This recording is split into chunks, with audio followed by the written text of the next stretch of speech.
Well, as usual, Mary's worship leading always touches my heart, makes me emotional. Thank you, Mary. Do you want to stand in front of Oh, them? sure. Oh, thank you. So I just was asked to share just a few words, and I want to just share a memory I have of Jody. So back in, I think it was like 1979, my Uncle Bill and Aunt Peggy came down to visit us in Huntington Beach, and my uncle, you know, shared with my mom that my aunt had a terminal illness, and it was really sad, and because they, you know, they're pretty happily married, and so he asked my mom, would you move to Fresno? Would you come? I need you close by. So we did, you know, and I wasn't supposed to come. I was actually had an airline ticket to Austria to work with YWAM, but it was like God just kind of closed the doors, and so I moved up here, and I moved before I had to start college, so I moved early, and I stayed with Uncle Bill and Aunt Peggy and Jody and I shared a room, and I just remember that was a really sweet time. Like Jody and I had so much fun. She was my only friend when I moved up here, and we were really good buds, and we just had so much fun together. We'd dress up our dog. What was that dog's name again? Chipper. We'd do all these we'd dress up the dog in these silly outfits and take pictures, and she started Fresno State, and I started Fresno City College, and every day after school, I'd go and I would just sit with her, you know, because she had to stay with Aunt Peggy, and because Aunt Peggy needed somebody there all the time. And I remember, you know, Jody struggled with health her whole life. She had epilepsy, and so I remember her getting seizures, and I'd be sitting there, and I just remember she always struggled in this body of weakness, and I know, I'm sure she's like the rest of us.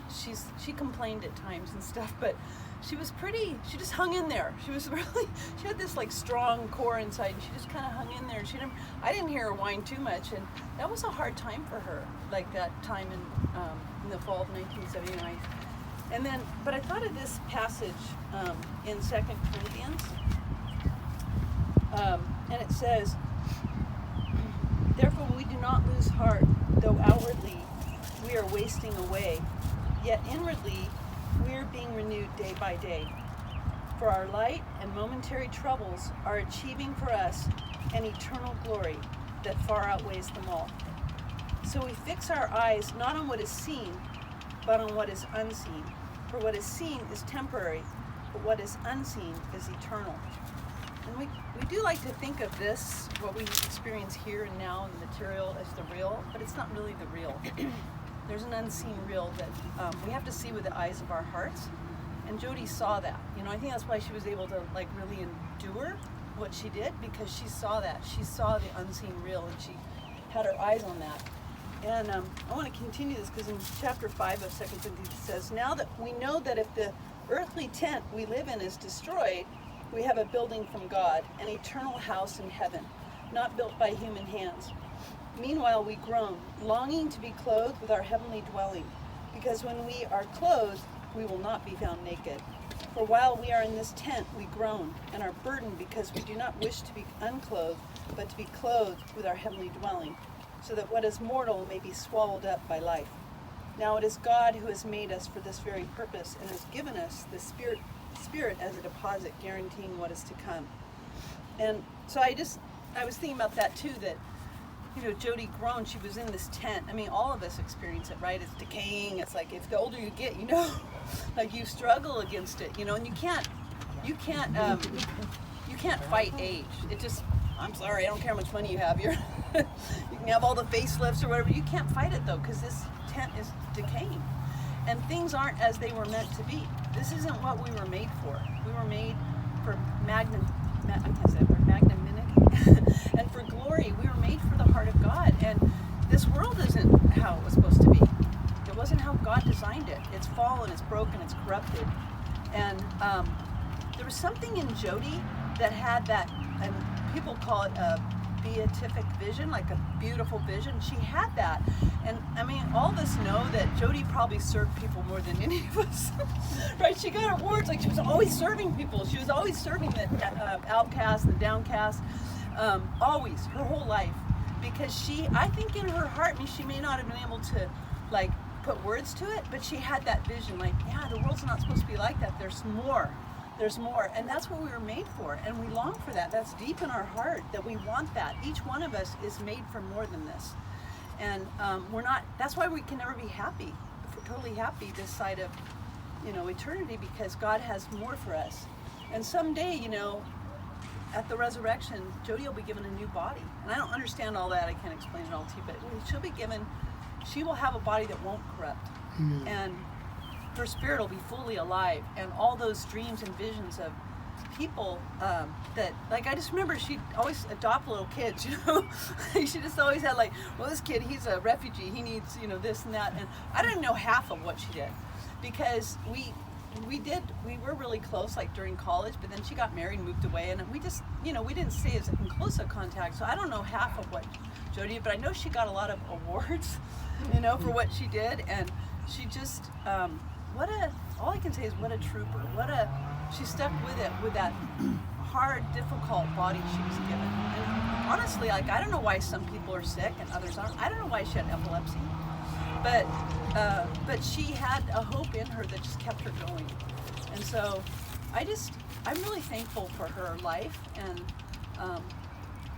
all that she did and the example she set for us. And yeah, and I'm, our family, we talk about our family's so small now, because we're not Hispanic or Italian, we're white people. But it's like, I don't want to lose that connection, and Jody wouldn't want that either.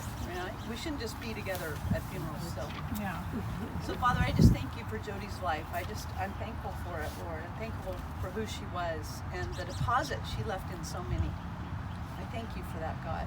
And the deposit she left in her children and her husband and her cousins and her sister and her brother and just all of us, God, the deposit that Jody left. We celebrate her life, Lord. As broken as she was, in her body, there was glory that came through, the glory of who you are. And so thank you for that, God. Thank you that she's now in the presence of love. She's now in your presence, God. And thank you for that, God. And we love you and praise you in Jesus' name. Amen. Did you want to do 121? And as I was thinking about this just a little bit, it came to me when Jody was serving and working as a librarian in the Greenfield schools, that her help came from the Lord.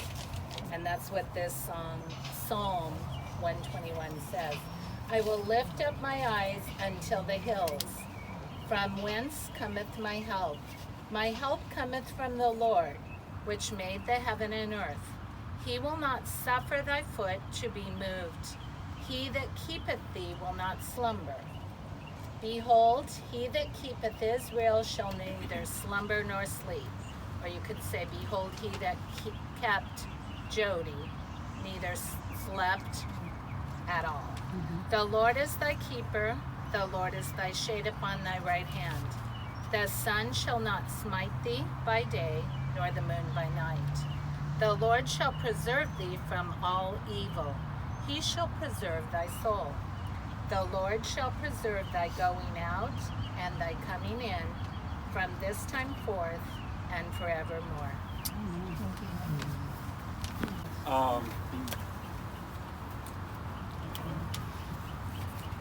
Jody was very much into history, and also the Head family goes way back. Okay, there were family members who were in the American Revolution. I was in the War of 1812,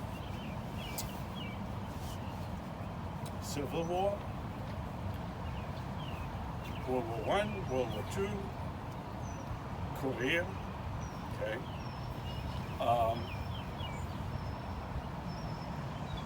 But a lot of people are not aware that the family genes and history goes all the way back to the Mayflower. They're related to the Alden family, and when Bill Sr. did his research going back. Okay. Also, my daughter Jessie had to do a school project on that, and there were pictures that we got from the Smithsonian Institute of the actual people. Okay.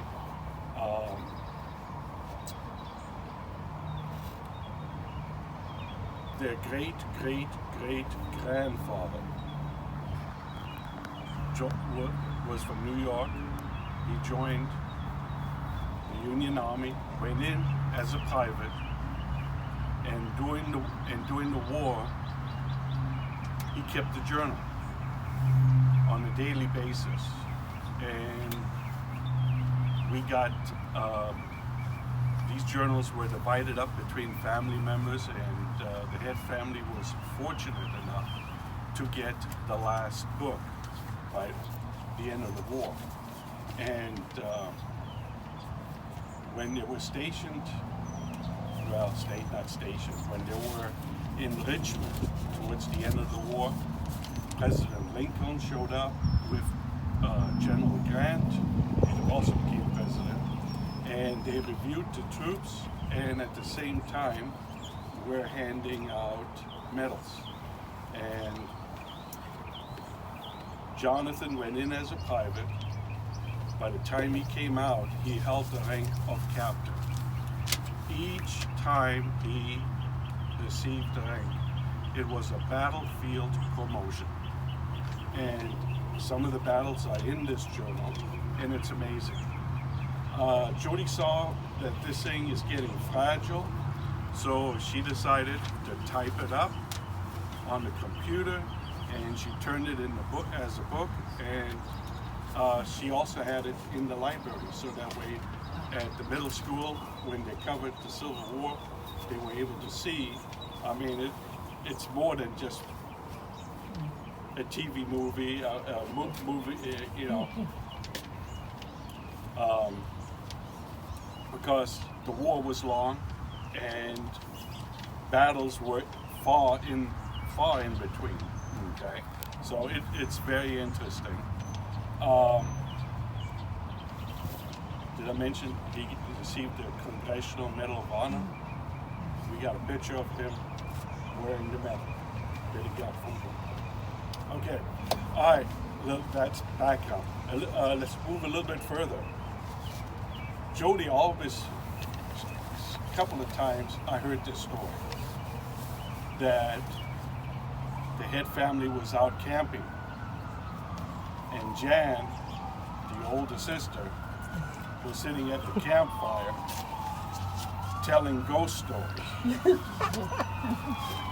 And Millie and Jody on the edge, in fear.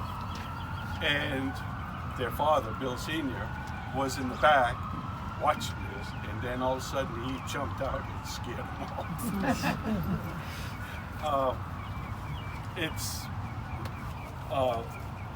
They also lived in Mexico for a short period of time, where Bill Sr.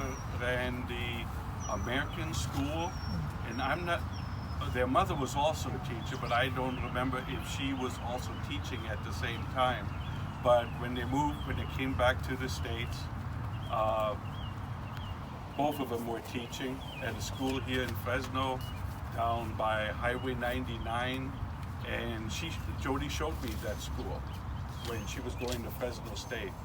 But that's where I actually met her, and she told me about what happened to her mom and how she took care of him. She put her life on hold, and her dad,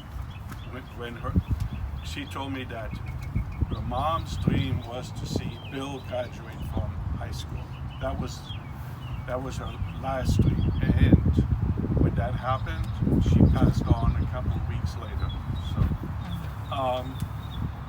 but I was in Fresno.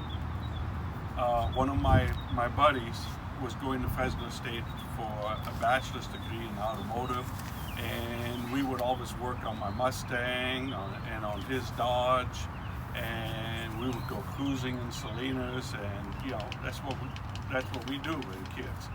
And we had fun. And when he went to college, I came to visit him, and he told me I could stay in his dorm room. You know, I camp out on the floor. Him and David would be, you know, they were sharing the room. And when I got there, Tom was telling me that he found love, and a girl named Brenda, and we're going to go to a movie tonight. And her roommate is going to tag along. So we went to Brenda's room, and we're waiting there for her roommate, and all of a sudden here she comes in, Jody. And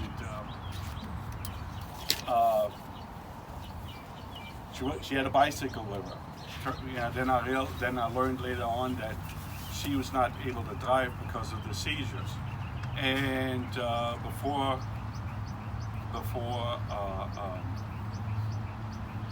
Fresno State, she would ride her bicycle all the way down to the Fresno Community College from Osto, I believe that was the name of the road, where they lived, which was right across the street from the football stadium, and that is quite a distance. And she would ride her bicycle down and then ride her bike back.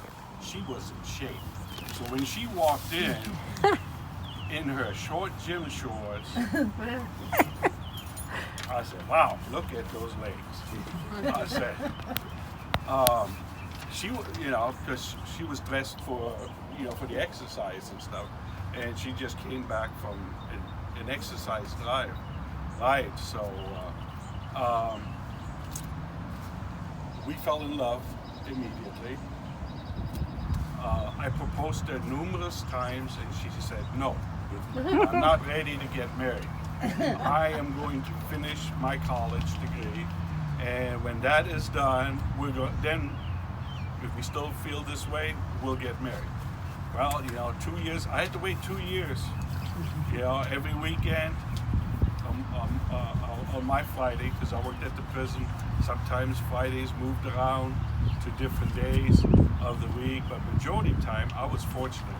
I was able to have a job where I get off Friday morning, and I didn't have to be back to work until Sunday night. So Friday morning, I was on my way down. And to Fresno, she was in class. I knew exactly where she would come out of, so I found me a nice spot, a shady tree, and the gardener had to work around me. So she graduated two weeks later. The wedding was on. I think we got a picture up here of the wedding. Somewhere up there. Right. Where? Yeah, right here. Yeah. This was in her dorm room, Valentine's Day, right? And there's another one with a big bear. That was just. Okay, you guys see it. Okay. All right.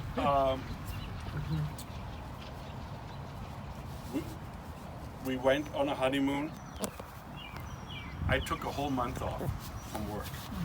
I was able to swing it. I did some shoveling, maneuvering, and moving things around, with switching vacation periods, and I was able to get the whole month off. And what was the first thing we did?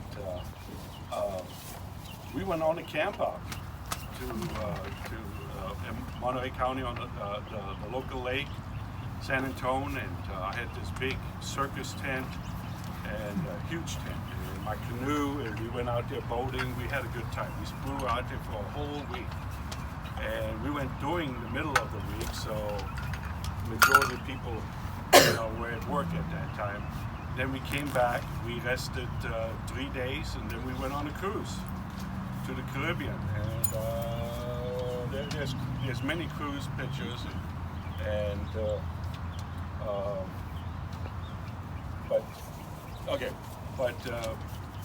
she loved it. So we started going on cruises every year, 1 week.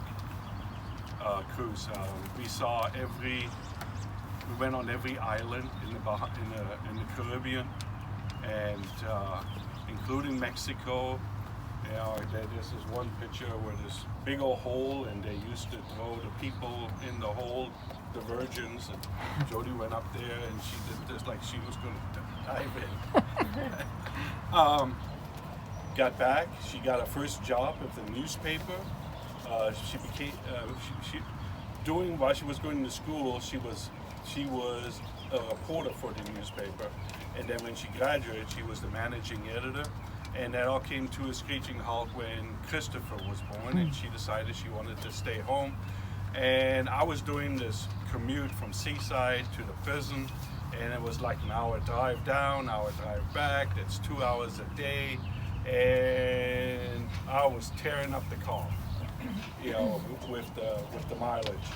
And so we saw a house in Greenfield. We bought that house, and then when the kids were old enough, she wanted to go to work, and she went to work for the school district. And she started off as a substitute teacher, and she loved it. But you know, there weren't that many sick calls, so when there wasn't a sick call, she would still go to school and hang out at the library. And she discovered, okay, if I do the teaching thing, I'm limited to 30 students. But if I'm doing the library, this school got 900 kids. I'll be able to reach out to every one of them. Okay? And she realized how important books were. You got to put the right book in the child's hand in order for the child wanting to read the book and learn. Okay? So she became, at the same time, she also became a certified teacher. But she kept that a secret from the school district because, remember, there was a shortage of substitute teacher. You know what? I'm the principal. I'm shutting the library down. I'll pull Jody out of her job as the librarian and lock her in the room with these kids. And it would be a regular thing. So she kept that a secret. Okay, so she would be able to stay in the library. She did fundraisers. With the fundraisers that we did, we purchased lots of books. Okay. Then when Jessica graduated at the high school in Greenfield, they let her walk in the graduation. And due to her medical condition, I realized she was not going to get a high school diploma. We always realized it was so. She had to be there because it's all about the attendance, and the attendance brings ADA, average daily attendance, brings money. And today it's $15,000 per student, which is $500,000 per class. Okay. Excuse me, Jeremy.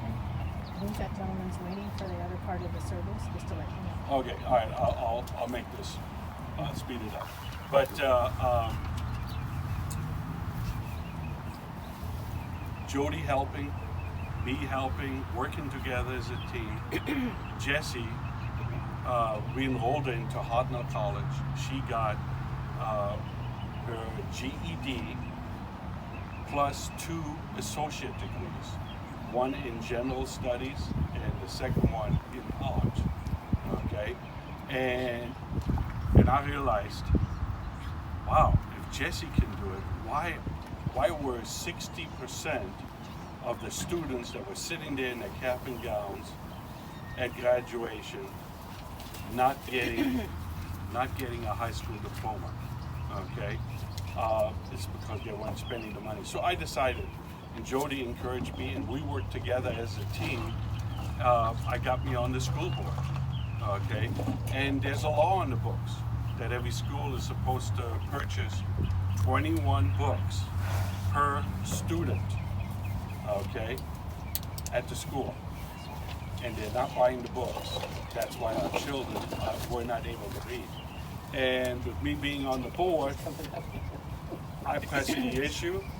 Jody picked the books, she placed the orders, and when the books came in, we labeled them, and we marked them to the AR program, accelerated reading, and we were buying the books that the children wanted to read. Okay, I mean, the Hair Bear books and Wimpy the Kid, and the books that they want to read. Okay, not that we want them to read, but they. Okay. Then I got myself hooked up with the Panetta Institute, Leon Panetta and Sylvia Panetta. They're doing a kids program, and the school would assign 20 students that were 3 grades behind to me, and then I would find out what their exact reading level is, and I would go to Jody, and she would pull the books, and then every day I had 2 books for each kid at that specific reading level, and they would move. They were in the 2nd grade, they were reading kindergarten, and by June, the end of the school year, they were reading 3rd grade. So,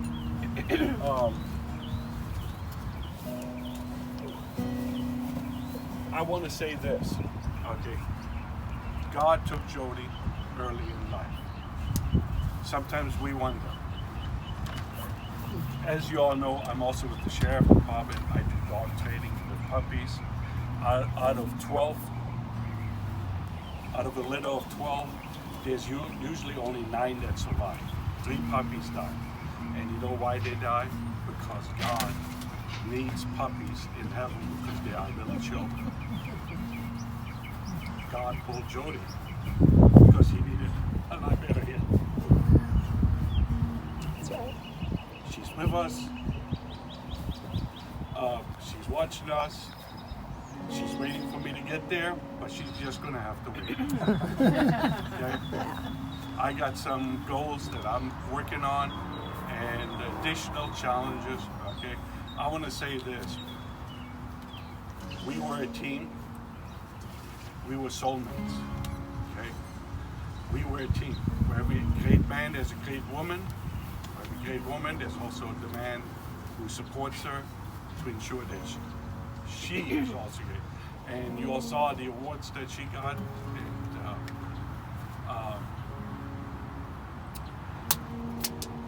Jody will be here about 2 plots. One, Jody and Jesse will be together, and I'll be right next to on the plot next to it. So we will be here together. The reason why we picked the cemetery is the parents are buried there. Okay, and so if you come to Fresno or live, you don't have to run all over town. Right here, his family right here. Okay? And I kept the sake piece, the little heart thing that has also little Jody's ashes. And the last one that will go between me and Jesse will take both sake pieces with her into the house. So, right here, this is the spot.